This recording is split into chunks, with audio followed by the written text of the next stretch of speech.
A lo largo del texto sagrado hemos encontrado términos como hebreos, israelitas y judíos para referirse justamente al pueblo de Dios. Bueno, vamos a explicar un poco en este clip del mes de la Biblia a qué se refieren esos nombres y por qué justamente se los reciben. Empecemos por hebreos, que tal vez es el nombre más antiguo. Cuando hablamos de hebreos no se refiere únicamente a un pueblo, una etnia o una comunidad, sino que inclusive se divide a diversos grupos de personas que más bien dentro de sus características tenían, de hecho la palabra hebreo significa caminantes o pasantes, porque significaba un grupo de pueblos nómadas que pues habían en esa época que obviamente se movían de un lugar a otro. Es claro que unido a, por ejemplo, a los pueblos semitas, que son pues justamente esa rama de la cual descienden todos esos pueblos, pues propiamente del pueblo de Dios o del lado cananeo y demás, pues existían grupos de hebreos. Pero la Biblia nos lleva a enfocarnos en un hebreo específico, es decir, de esos grupos nómadas que habían, que era justamente Abraham. Abraham quien escucha la voz de Dios y decide de alguna manera dejar esa vida nómada y más bien moverse hacia la tierra que Dios le había pues justamente dado en promesa como es la tierra de Canaán. Entonces, desde ahí sale pues un nombre o el primer nombre de hebreos para el pueblo de Dios. Pero hago la aclaración, el hebreo como tal no era un nombre específico justamente para el pueblo de Israel o el pueblo de Dios, perdón, sino que era un nombre genérico para muchos grupos que tenían ese tipo de comportamientos. Pero claramente después, como hemos leído en el Génesis, de Abraham viene Isaac, de Isaac viene Jacob, quien después en un momento se le cambia el nombre por Israel después de un encuentro que tiene con Dios. Pero lo cierto es que conforme iba también evolucionando el proceso de la historia, pues viene en este caso justamente un momento de separación. Ya habían tribus hebreas que querían mantenerse ya, establecerse y demás, y otras que no. Esto nos lo representa muy maravillosamente justamente la palabra de Dios cuando nos pone en contexto, pues justamente Isaac e Ismael, el hijo de, el hijo de Abraham que tuvo con su criada y el hijo que tuvo justamente con Sara, o más adelante los dos hijos de Isaac, Jacob y Esaú, como esa referencia de aquellos pueblos que querían seguir esa pues vida nómada y esos pueblos que ya querían establecerse.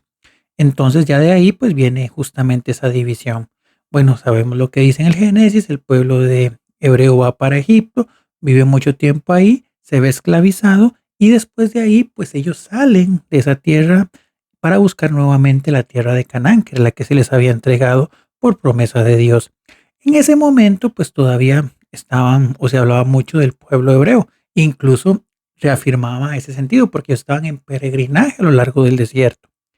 Ya después ellos empiezan el proceso de conquista de la tierra prometida, en la cual pues ya tenemos todo lo que está en el libro de Josué y en el libro de los jueces.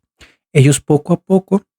van integrándose, van pues colonizando, por decirlo de alguna manera, las tierras de Canaán, pero en ese momento específico de la historia, ellos todavía no se ven propiamente como un pueblo o como una unidad conformada, sino que eran como una federación, cada tribu con sus ciertas características, con su cierta autonomía, por decirlo de alguna manera, y que en los momentos de prueba, pues justamente aparece propiamente el elemento del juez, un personaje enviado por Dios que se encargaba de organizar esa comunidad,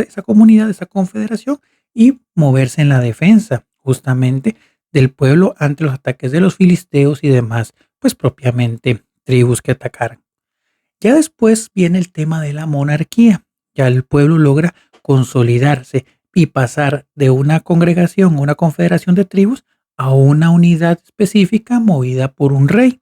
En este caso, el primer rey fue el Saúl, después David y demás. Y ahí podemos hablar que se pasa de hebreos a un reino que se llama Israel. Ya aquí podemos hablar específicamente de lo que son los israelitas.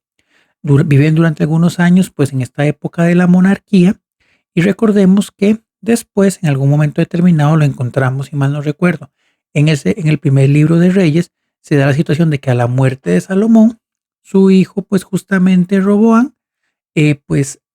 por malas decisiones y malas maneras de pensar, pues termina de realizar o se convierte en la causa que termina de consolidar un proceso que se estaba dando, que era de separación propiamente de las tribus, las 10 tribus del norte, que en este caso se separan de las dos tribus del sur que se mantienen firmes propiamente con el reinado de David. Es decir, las tribus del norte fundan una capital que se llama Samaria y empiezan a hacer una vida por aparte, y las tribus del sur, Judea y la tribu de Judá y parte de Benjamín, pues empiezan propiamente a mantenerse firmes con el gobierno de aquel que era el descendiente del rey David. Y aquí empieza todo lo que es la promesa mesiánica de que el Mesías, valga la redundancia, va a ser proveniente de la casa de David. Después se dan una serie de situaciones, una serie de persecuciones y demás. Y bueno, viene todo lo que es el tema del exilio a Babilonia, que fue lo posterior a ese proceso de separación de las tribus. Y bueno, cuando se les permite regresar, los israelitas, en este caso, o esa porción, llegan a la región de Judea, que ya en ese momento se le llamaba Judea, y de ahí empiezan a surgir el nombre de judíos, como esos, digámosle, miembros de esa porción. Entonces, como podemos ver, hebreo era un nombre un poco más genérico que hacía pues función a las tribus nómadas que habían por ahí. Después de esas tribus sale Abraham, llegan a la tierra prometida después de la salida de Egipto, se consolidan como un reino y se llaman Israel, y posteriormente a todo lo que es el tema de Babilonia se les empieza a decir judíos, es decir, provenientes de Judea. Y bueno, pues evidentemente ahí se ve todo ese marcaje que termina en lo que es el pueblo de Dios, principalmente de la antigua alianza, porque recordemos que ya en Cristo es universal la salvación.